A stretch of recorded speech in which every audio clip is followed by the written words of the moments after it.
Kejagung menetapkan Glory Harimasi Hombing sebagai tersangka baru dalam lingkaran korupsi MBG. Kejagung menyebut bersama Dadan Hindayana, Glory terlibat praktik jual beli dapur MBG.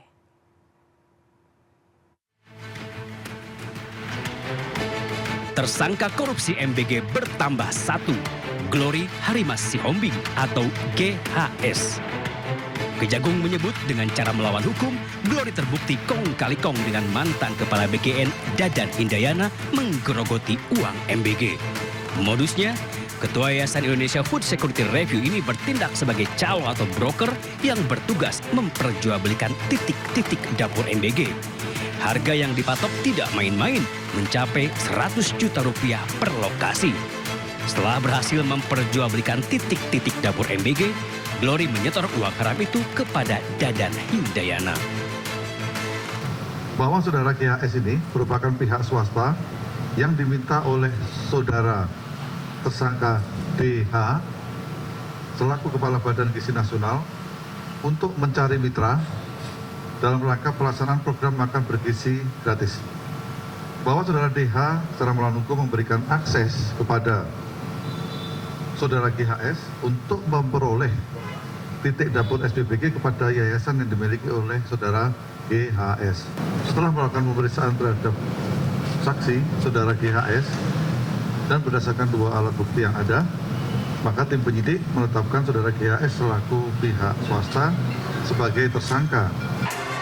Atas tingkah laku curangnya, kini Glory bergabung dengan Dadan Hindayana, Sony Sonjaya, Lodewijk Pusung, Asep Somantri dan Andri Mulyono sebagai tersangka korupsi MBG. Setelah Kejagung secara maraton berhasil mengumpulkan 6 tersangka pencuri uang MBG, apakah akan menyusul tersangka selanjutnya? Tim Liputan iNews melaporkan. Sebelumnya pemirsa, Kejaksaan Agung Republik Indonesia mengungkap satu nama lagi dari pihak swasta yang menjadi tersangka baru dalam kasus dugaan korupsi MBG. Dalam konferensi pers yang digelar di Kompleks Kejagung, Direktur Penyidikan Jampitsus Kejagung, Syarif Sulaiman menetapkan satu tersangka baru dengan inisial AM yang merupakan komisaris dan pengendali PT YAT. AM diduga merupakan pihak swasta yang bekerja sama dengan BGN dalam pengadaan barang yakni motor listrik. AM diduga melakukan penggelembungan dana atau markup untuk setiap sepeda motor listrik. Syarif juga menyampaikan masih ada beberapa pengadaan barang lain yang tengah diselidiki Kejagung.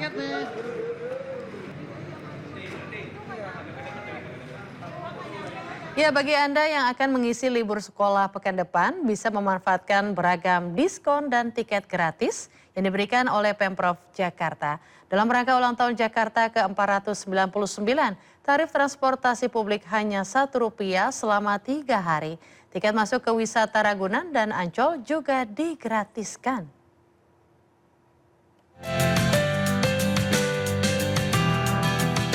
Senin pekan depan, kota Jakarta genap berusia 499 tahun.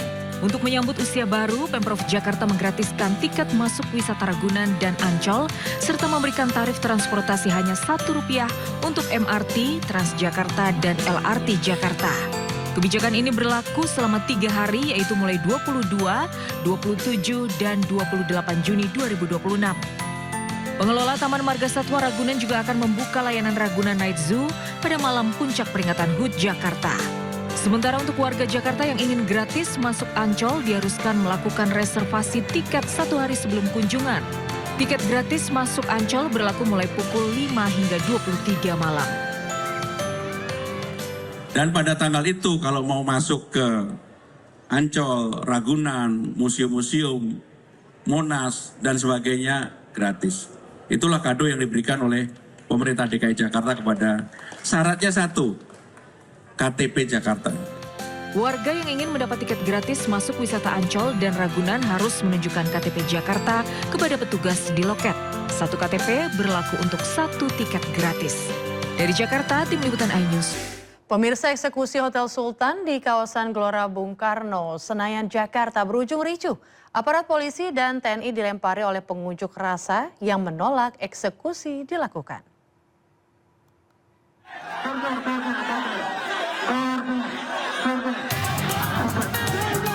Kericuhan terjadi saat Pengadilan Negeri Jakarta Pusat membacakan putusan eksekusi.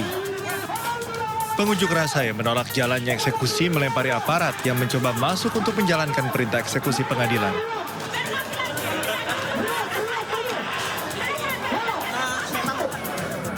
Petugas pun bertindak tegas dengan menangkap 69 orang yang diduga menghalangi jalannya eksekusi. Puluhan massa yang diamankan kemudian digelandang polisi dari area dalam Hotel Sultan menuju mobil tahanan. Di mana putusan pengadilan dianggap paling benar dan mengikat. Sehingga kami mengamankan saat ini ada 69 orang dan mungkin masih bisa bertambah orang-orang yang mencoba menghalangi dalam proses eksekusi. Sekali lagi kami sampaikan, proses eksekusi ini melalui tahapan-tahapan dan prosedur yang profesional, proporsional, dan dapat dipertanggungjawabkan. Di mana putusan pengadilan dianggap paling benar dan mengikat. Sehingga kami mengamankan saat ini ada 69 orang dan mungkin masih bisa bertambah orang-orang yang mencoba menghalangi dalam proses eksekusi. Sekali lagi kami sampaikan, proses eksekusi ini melalui tahapan-tahapan dan prosedur yang profesional, proporsional, dan dapat dipertanggungjawabkan. Kami mengimbau kepada seluruh masyarakat tidak membuat informasi ataupun isu-isu yang liar. Masa aksi yang ditahan dibawa ke Polda Metro Jaya untuk menjalani pemeriksaan secara intensif. Dari Jakarta, tim liputan iNews melaporkan. Sengketa lahan Hotel Sultan bermula sejak tahun 1970-an. Pemerintah telah menangkan 4 kali sidang di Mahkamah Agung hingga akhirnya dilakukan eksekusi.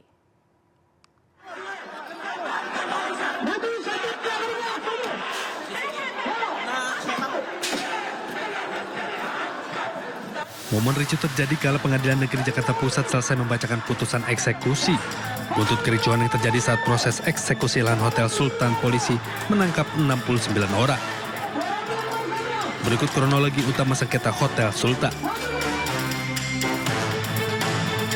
Pada 1970-an, pemerintah beri HGB pada Indobuildco milik Ponco Sutowo untuk kelola kawasan di Blok 15 GBK.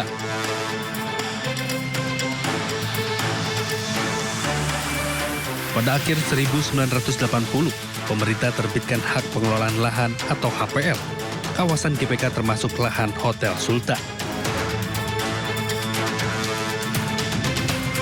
Pada Januari tahun 2000, PT Indobuildco ajukan HGB 20 tahun mulai 2003 tanpa rekomendasi Badan Pengelola Gelora Senayan. Maret 2023 masa berlaku HGB lahan Hotel Sultan berakhir, negara ambil alih.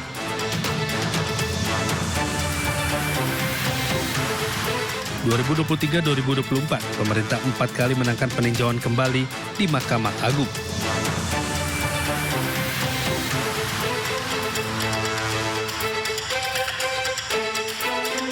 Awal 2026, PN Jakarta Pusat putuskan PT Indobuildco harus serahkan Hotel Sultan, namun minta jaminan 28 triliun rupiah.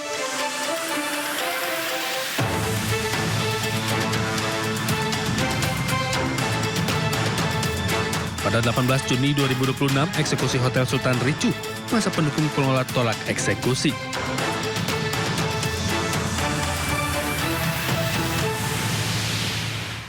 Pemerintah akhirnya mengeksekusi pengosongan lahan dan bangunan ex-Hotel Sultan di Gelora Bung Karno. Langkah eksekusi dilakukan sebagai babak akhir sengketa bertahun-tahun.